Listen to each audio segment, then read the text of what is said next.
اے ایمان والو، کھڑے ہو جاؤ اللہ کے حکموں کو پورا کرنے کے لیے،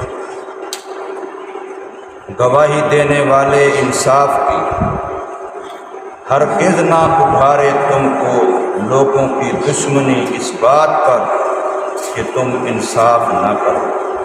انصاف کرو، وہ زیادہ قریب کرنے والا ہے تقوی کے، اور اللہ سے ڈرو، بے شک اللہ خبر رکھنے والا ہے اس چیز کی جو تم عمل کرتے ہو۔ پچھلی آیت کریمہ میں اللہ تبارک و تعالی نے ہم لوگوں کو اپنے ایمان کی حفاظت کے لیے، ایمان کی بقا اور ترقی کے لیے دو باتوں کا حکم ارشاد فرمایا تھا۔ ایک یہ کہ اللہ تبارک و تعالی کی نعمتوں کو، احسانات کو یاد کرتے رہا، اس سے تمہارے ایمان کی ترقی ہوگی، تمہارے ایمان کی بقا ہوگی، ایمان کے اندر اضافہ ہوگا، ایمان کے اوپر استقامت نصیب ہوگی۔ اللہ کی نعمتوں کو، اللہ کے احسانات کو بار بار یاد کرتے رہا۔ اور دوسرا یہ تھا کہ اللہ تبارک و تعالی کے ساتھ جو تم نے عہد کیا ہے، عہد الست بھی مراد ہے، اور کلمہ پڑھ کر کے ہر مسلمان نے جو دینی احکام کو قبول کیا ہے، یہ بھی اللہ تبارک و تعالی سے عہد ہے۔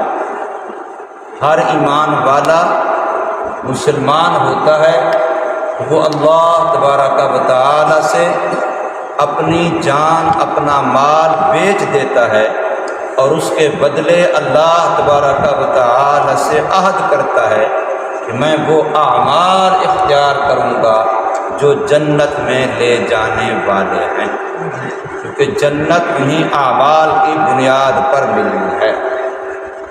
فرمایا اس عہد پر پورے رہو، اس عہد پر پکے رہو، اس عہد کا لحاظ رکھو، تمہارا ایمان محفوظ رہے گا، مضبوط رہے گا، ایمان کی بقا اور ایمان کی ترقی تمہیں نصیب ہوگی۔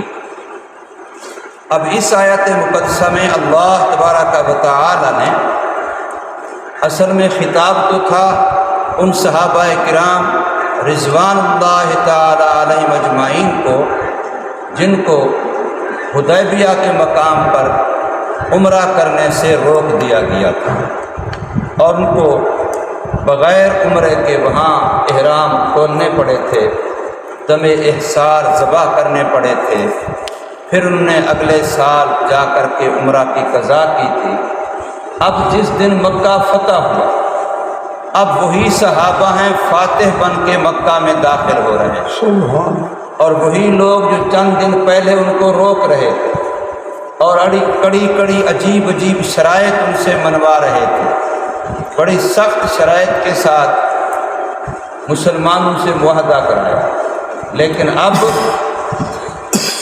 وہ وہی فاتح ہیں، اور مکے والے جو روکنے والے تھے، کل ان کو مکے سے نکلنے پر مجبور کر دینے والے تھے، اب وہ ان کے محتاط ہیں، اب وہ ان کے ساتھ جو کریں کر سکتے ہیں، اپنی جتنا پچھلی زیادتیوں کا انتقام لیں، بدلہ لیں، وہ لے سکتے ہیں۔ تو اللہ پاک نے یہاں ان کو حکم فرمایا کہ بے شک وہ تمہارے دشمن ہیں، انہوں نے تم سے بڑی زیادتیاں کی ہیں، تم سے بڑا ظلم کیا ہے، لیکن تمہارا دین تمہیں یہ کہتا ہے کہ اپنے دشمن کے ساتھ بھی انصاف کا بدلہ۔ سبحان اللہ۔ تمہارا دین تمہیں یہ کہتا ہے جو تمہارا دشمن ہے وہ زیادتیاں کر چکا ہے، تعدی کر چکا ہے، ظلم کر چکا ہے، لیکن تمہیں آپ اللہ نے ان پر قابو دیا ہے، اختیار دیا ہے، لیکن پھر بھی فرمایا اعدلوا، انصاف کرو۔ ان کی پرانی دشمنی تمہیں اس بات پر برانگیختہ تیار نہ کرے، نہ ابھارے کہ تم ان سے نا انصافی کرو۔ عجیب بات، ایسا خوبصورت مذہب کہاں ملے، ایسا خوبصورت دین کہاں ملے گا جو دشمن کے ساتھ۔ اور یہی وہ بات تھی جب میرے آقا صلی اللہ علیہ وسلم کے سامنے ایک کافر کی بیٹی لائی گئی، وہ ابھی تک مسلمان نہیں ہوا تھا، نہ اس کا خاندان نہ وہ عورت خود۔ حضور نے فرمایا سر پہ دوپٹہ دے دو۔ کہنے لگے یہ تو کافر کی بیٹی ہے۔ فرمایا بیٹی بیٹی ہو، اللہ، چاہے وہ کافر ہی کی کیوں نہ ہو۔ یہ دین اسلام ہے جو اور کی ماں کو بھی اپنی ماں والا مقام دیتا ہے، کسی اور کی بیٹی کو اپنی بیٹی والا مقام دیتا ہے، کسی اور کی بہن کو اپنی بہن کی نگاہ سے دیکھنے کا کہتا ہے۔ یہ مذہب صرف اور صرف اسلام ہے کہ دوسرے کی جان کو اپنی جان کی طرح سمجھو، دوسرے کے مال کو اپنے مال کی طرح سمجھو، دوسرے کی عزت کو اپنی عزت کی طرح سمجھو۔ یہ تعلیم صرف اور صرف اسلام کی ہے۔ ایسا خوبصورت مذہب، ایسا خوبصورت دین، ایسا خوبصورت انداز زندگی، ایسا خوبصورت طرز زندگی دنیا جہان کے اندر کسی کے پاس نہیں ہے۔ بڑی متمدن قومیں ہیں، بڑی ترقی یافتہ لوگ ہیں جن کو دیکھ کر کے ہمارے دنیا داروں کے منہ میں پانی آ جاتا ہے، لیکن الحمدللہ جن کو اللہ نے ایمان کی چاشنی دی ہے، ایمان کی لذت دی ہے، وہ ان پر تھوکتے بھی نہیں، اللہ، اس ترقی پر وہ تھوکتے بھی نہیں ہیں۔ عبدالرب نشتر کے نام سے یہاں پاکستان میں پنجاب کا ایک گورنر گزرا ہے اپنے وقت، نشتر اسپتال ملتان کا انہیں کی ایجاد میں۔ اس کی بیٹی کا نکاح ہے، لاہور کے اندر ہے۔ اس کی خواہش تھی کہ میری بیٹی کا نکاح حضرت مولانا احمد علی لاہوری رحمہ اللہ تعالی پڑھائیں۔ اس نے اپنے قاصد بندے بھیجے حضرت کے پاس کہ میری یہ خواہش ہے، آپ تشریف لا کے میری بیٹی کا نکاح پڑھائیں۔ حضرت نے فرمایا 2 شرطوں کے ساتھ قبول ہے۔ ایک تو میرا آنا جانا میری اپنی مرضی سے ہوگا، تمہاری سواری پر نہیں ہوگا۔ اللہ، نمبر 2، آؤں گا، انتظار نہیں کروں گا، فوراً نکاح کا مجلس تیار ہوگی، نکاح پڑھاؤں گا، ورنہ اس وہاں بیٹھ کے انتظار نہیں کروں گا۔ اب حضرت تشریف لائے، اپنی سائیکل پہ آئے، اپنے ٹانگے پہ آئے، اپنی سواری پہ جو بھی تھی آئے، فوراً نکاح پڑھایا۔ جب نکاح پڑھا چکے واپس جانے لگے، اب گورنر کی گاڑی سامنے کھڑی ہے، گیٹ کھول کے کھڑے ہیں اور درخواست کرتے ہیں مہربانی کریں حضرت اس گاڑی پر بیٹھ جائیں، ہم آپ کو پہنچا کے آتے ہیں۔ حضرت کا جواب کیا تھا؟ فرمایا تمہاری گاڑی پر پاؤں رکھنا لاہوری کے جوتے کی توہین ہے۔ یہ کہنا تو آسان ہے کہ میں تمہاری گاڑی پہ نہیں بیٹھتا۔ فرمایا تمہاری گاڑی پہ بیٹھنا، سرکاری گاڑی پہ پاؤں رکھنا میں اپنے جوتے کی توہین سمجھتا ہوں، میرا جوتا بھی تمہاری گاڑی سے زیادہ نہیں۔ سبحان، یہ وہ لوگ ہیں کہ دنیا کا کوئی نقشہ ان کی نگاہ میں جچتا ہی نہیں، دنیا کا کوئی نقشہ ان کی نگاہ میں کوئی حقت اور اہمیت، وہ ہر چیز پر تھوکنا سمجھتے تھے۔ ایک موقع تھا ہمارے ڈیرہ غازی خان میں ایک تحریک چلی تھی مرزائیوں کے خلاف۔ ایک سردار تھا بہت بڑا مرزائی، وہ مرا تو اس کو مسجد کے اندر دفن کر دیا تھا۔ کیوں؟ اس لیے کہ یہ مسجد کبھی بنائی اس نے تھی جب وہ مسلمان تھا۔ بھئی مسلمان تھا، مسجد بنائی تھی، وہ مرزائی ہو گیا، مسجد تو مرزائی نہیں ہو گئی، مسجد تو ہماری ہے، مسلمانوں کی ہے۔ خیر اس کو دفن کیا، علماء نے اس کے خلاف تحریک چلائی۔ تحریک کے دوران ایک جلسہ تھا پاکستان چوک ہے ڈیرہ غازی خان شہر میں، وہاں جلسہ تھا۔ مولانا اللہ وسایا صاحب اب بھی زندہ ہیں، ختم نبوت والے، شہید ختم نبوت، ان کا بیان تھا، میں اس وقت طالب علم تھا، اب تک مجھے وہ بیان ان کا یاد ہے۔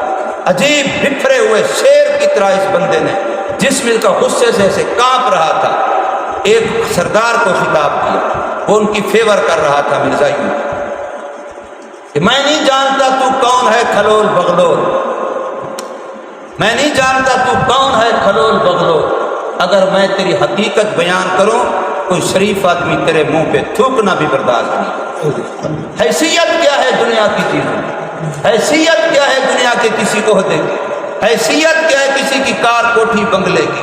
اللہ نے ہمیں اپنا تعلق دیا، اللہ نے ہمیں قرآن دیا، اللہ نے ہمیں منبر رسول دیا، اللہ نے ہمیں حدیث مبارک دی ہے۔ ہمارے سامنے کوئی دنیا کا نقشہ پیش کر کے یہ کہے کہ کسی مولوی کے منہ میں پانی ہو جائے آ جائے گا، یہ نہیں ہو سکتا۔ علماء حق ہمیشہ ان کی گردن کٹی تو ہے لیکن جھکی نہیں۔ یہ شان ہے حق، حق غالب ہونے کے لیے آیا، حق ہمیشہ غالب ہونے کے لیے آیا ہے، وہ اثر انداز ہونے کے لیے آیا ہے، وہ متاثر نہیں ہوتا، وہ مؤثر ہوتا ہے۔ لِیُظْہِرَهُ عَلَى الدِّینِ کُلِّهِ، اللہ نے اسلام کو بھیجا اس لیے ہے کہ تمام دینوں پر غالب ہو۔ فرمایا اے ایمان والو کونوا قوامین للہ، اللہ کے لیے، اللہ کے حکموں کو پورا کرنے کے لیے کھڑے ہو جاؤ، اٹھ کھڑے ہو، اللہ کے لیے، اللہ کے حکموں کو پورا کرنے کے لیے کھڑے ہو جاؤ۔ قوامین للہ، اب اس میں تمام حقوق اللہ آ گئے۔ ہمارے ذمہ دو قسم کے حق ہیں، ایک اللہ کے حق ہیں اور ایک اللہ کی مخلوق کے حق، حقوق اللہ اور حقوق العباد، یہ دو قسم کے حق ہر بندے کے ذمہ ہیں۔ اب اس لفظ کے اندر پہلے حقوق کی طرف اشارہ، اللہ کے لیے، اللہ کے حکموں کو پورا کرنے کے لیے کھڑے ہو جاؤ، پوری کمر بستہ ہو جاؤ، ہمت سے، جو صلاحیتیں اللہ نے دی ہیں، جو لیاقتیں اللہ نے دی ہیں، جو استعدادیں اللہ نے دی ہیں، جو علم اللہ نے دیا ہے، جو جان اللہ نے دی ہے، جو مال اللہ نے دیا ہے، جو اولاد اللہ نے دی ہے، سب کچھ کو لگانے کے لیے اللہ کے حکموں کے لیے کھڑے ہو۔ اس میں حقوق اللہ کی طرف اشارہ، اور آگے فرمایا شہداء بالقسط، انصاف کی گواہی۔ اب یہ حقوق العباد، انصاف کا معاملہ کس کے ساتھ کرنا ہے؟ اللہ کی مخلوق کے ساتھ کرنا ہے۔ اور اس میں فرمایا تمہارا بدترین دشمنی کیوں نہ ہو، تمہارا مخالف ہی کیوں نہ ہو، تمہاری اس کے ساتھ انبن ہو، تمہاری اس کے ساتھ نفرت ہو، پھر بھی فرمایا انصاف ہوتا ہے، اس کے ساتھ بھی ظلم زیادتی تعدی کی اجازت نہیں ہے۔ اس سے کیا انصاف ہوگا؟ حضور صلی اللہ علیہ وسلم کے سکے چچا کو، حضرت امیر حمزہ کو جس بندے نے شہید کیا، اس نے صرف شہید نہیں کیا، آگے آپ کا حلیہ بگاڑنے کے لیے کان کاٹ دیے، ہونٹ کاٹ دیے، ناک کاٹ دی، ابرو کاٹ دیے، انگلیاں کاٹ دی، پھر اس پر بھی بس نہیں کی، آپ کے سینے کو چیرا، سینے کو چیر کے کلیجہ نکالا، کلیجے کو نکال کے ٹکڑے ٹکڑے کیا، بیرے بیرے کیا، بوٹی بوٹی کیا، پھر اس کو بوٹی بوٹی کر کے اس کو دھاگے میں پرویا، دھاگے میں پرو کے گلے کا ہار بنایا، اپنے دانتوں سے چبایا۔ اس سارا کچھ کرنے والے کے لیے میرے آقا کا ارشاد یہ تھا کہ اس کو فتح مکہ کے موقع پر بھی معافی نہیں ہے، جہاں ملے قتل کر دینا، لیکن وہ بڑا شاطر تھا، چست تھا، چلاک تھا، ایسے چپکے سے آیا، کسی کو پتہ نہیں چلنے دیا، حضور کے سامنے آ کے گھٹنے ٹیکتے ہوئے کہا اشہد ان لا الہ الا اللہ واشہد ان محمدا عبدہ ورسولہ، کلمہ پڑھا، میرے آقا کا غصہ، میرے آقا کا فلاں سب ایک منٹ میں ختم، اللہ کے لیے۔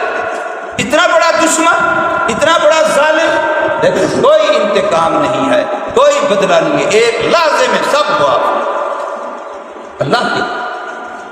اس لیے یہ ہے انصاف، جو دشمن کے ساتھ بھی یہ دین اسلام کی تعلیم۔ تو فرمایا بلا یجرمنکم، تاکید کے ساتھ، نون تاکید ثقیلہ ہے، ہرگز نہ برانگیختہ کرے، کسی صورت میں تمہیں نہ ابھارے، ہرگز نہ برانگیختہ کرے تم کو شنآن قوم، لوگوں کی دشمنی، ان لوگوں کی مخالفت جنہوں نے تمہیں کعبۃ اللہ سے روکا تھا۔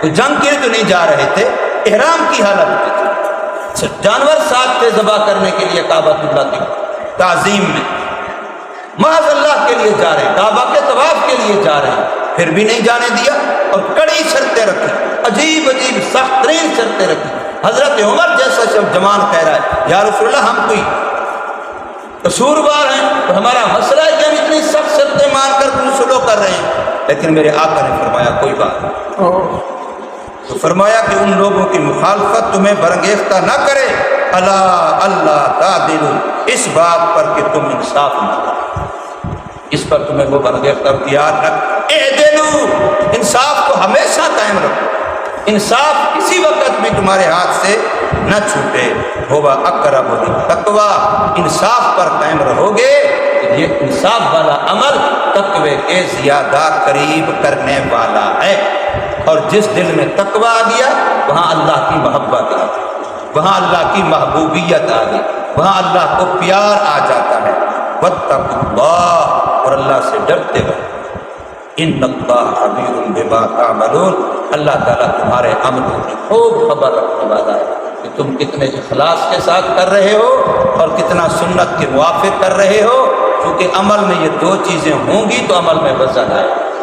اگر عمل میں سنت کی موافقت نہیں ہے، سنت کا رنگ نہیں ہے، عید والا دن ہو، کوئی کعبے میں کھڑا ہو کے اشراق پڑھے، اسے ثواب نہیں ہے، اس لیے کہ اشراق پڑھنا عید والے دن منع ہے، ورنہ اشراق کی نماز پر ایک حج اور ایک عمرے کا ثواب کا وعدہ ہے۔ لیکن دین وہ ہے جو ادھر سے آیا ہے، دین وہ نہیں ہے جو کسی معاشرے نے، کسی سوسائٹی نے بنایا ہے۔ دین بدعات کا نام نہیں ہے، دین رسومات کا نام نہیں ہے، دین خرافات کا نام نہیں ہے، دین ہماری چاہتوں کا نام نہیں ہے، دین اس چیز کا نام نہیں ہے۔ وہ جی حرج کیا ہے اس کے کرنے میں، تو بتائیے عید والے دن بندہ اگر صبح کو 2 رکعت نماز اشراق پڑھ لے تو حرج کیا ہے؟ کوئی کہہ سکتا ہے جی حرج کیا ہے؟